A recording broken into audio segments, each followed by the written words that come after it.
मुझे आज भी वो दिन याद है। एक बिल्कुल साधारण दिन जिसमें कुछ भी खास नहीं था।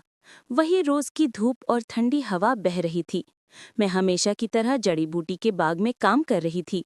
लेकिन फिर क्या आपके पास लोटी द पोयॉन है? एक आवाज के साथ कठोर चमकदार रोशनी टी वो टोव है। मैं हूँ। मुझे उस आवाज का अग्रदूत माना गया था जो उस लॉग से कह रही थी, मुझे मत बताओ।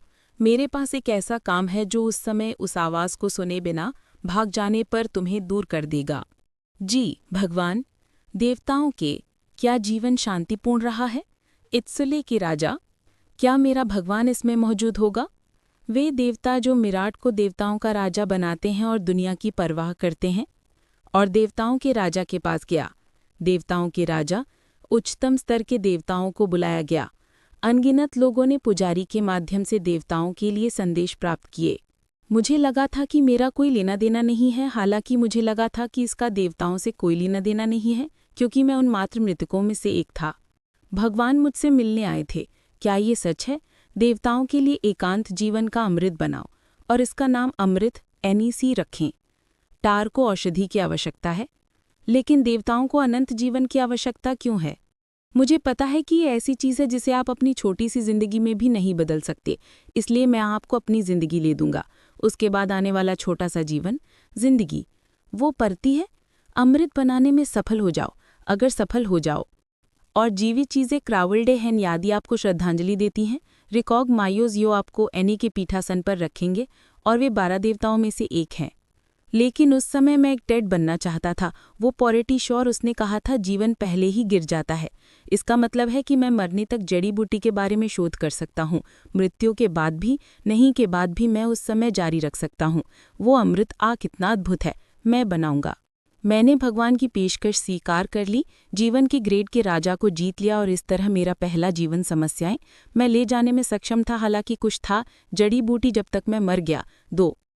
1 साल बाद जड़ी बूटी के स्टैक्टर स्टर्ली को एक असाधारण रूप से असाधारण वूनोवू हो गया। उसके बाद मैं 3 साल के शरीर में कम उम्र में मर गया और वयस्क होने तक मुझे वह याददाश्त वापस नहीं आई। धिक्कार है, मुझे पता चल गया होगा कि अब से मैं बर्बाद हो गया हूँ। स्मृति, जिस उम्र में मैंने अपना मैं पाया वह हमेशा से ही एक पुनर्जन्म था, जैसा कि मेरे जन्म का पूर्वाभास था। फिर भी जड़ी बूटी हर पुनर्जन्म के साथ क्यों बदल रही है? जीवन के साथ। धिक्कार है, रेसेस भी रैंडम होती हैं। हे भगवान, ले लो मेरा श्राप 20th जीवन। और जड़ी बूटी अभी भी उस प्रगति के साथ तालमेल नहीं बिठा पा रही थी जो मैंने की थी। ये 10वां जीवन था। एक ड्रैगन मुझसे मिलने आया, हमने साथ में ड्रिंक की और दोस्त बन गए। 5वां जीवन, आखिरकार मैं एक लंबी जाति में पैदा हुई। मैं एक मरमेड हूँ। मैं एक पानी के नीचे अपनी जड़ी बूटी रिसर्च कैसे करूँ? 7वां, 5वां जीवन, जैसे ही मुझे अपनी मोमूवीज वापस पाई मैं मर गया क्योंकि मेरे देश के डैनिमल राजा ने मुझे आधा काट दिया था।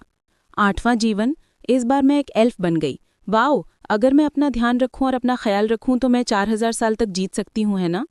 अपने पिछले जीवन की यादें प्राप्त करने के केवल 10 साल बाद मैं गिर गया और मर गया। 9वां जीवन, आखिरकार मैंने अमृत रच दिया। थोड़ा सा अपूर्ण है, लेकिन ये अच्छी आत्मा है। ये देवताओं के लिए एक वरदान है। ये बहुत अच्छी बात है। हालांकि ईश्वर के पद पर आसीन होने के लिए पूर्ण अमृत की आवश्यकता है। माफ़ कीजिए, लेकिन मैं इससे ज्यादा और क्या कर पाऊंगा? तो फिर मुझे चुनने दो, भले ही ये पुनर्जन्म हो जो संभव नहीं है। बजाय इसके मैं आपको सीधे 9th लाइफ में भेज दूंगा। क्या? परलोक का टिकट। क्या मैं भगवान के न्याय के राजा टिम को मार सकता हूँ? और 9वां जीवन, पिछले जन्मों की यादें हैं। एक नया जीवन शुरू हो गया है। एल्ड्रेन, मैं वही हूँ। आकाश मिला। आकाश देवताओं का राजा है। फ्लूडिंगन। 5th, अच्छे देवताओं और अन्य देवताओं के राजा बेलेंड, वे बादल अभी ऊपर नवी रिटोनेट शहद और अमृत चूस रहे हैं। क्या मैं फिर से यहाँ हूँ? ऊपर यहाँ ठीक से जा रहा है। तुम कहाँ रो रहे हो? सभी देवताओं और मानव जगत के सभी बुद्धिमान प्राणियों को कॉल। मैं लोटाइल पाइनियर इस जीवन में हड़ताल का आह्वान करता हूँ। गंभीरता से काम नहीं करना चाहता। चुपचाप शांति से रहना चाहता हूँ। दुनिया से भग जाना चाहता हूँ।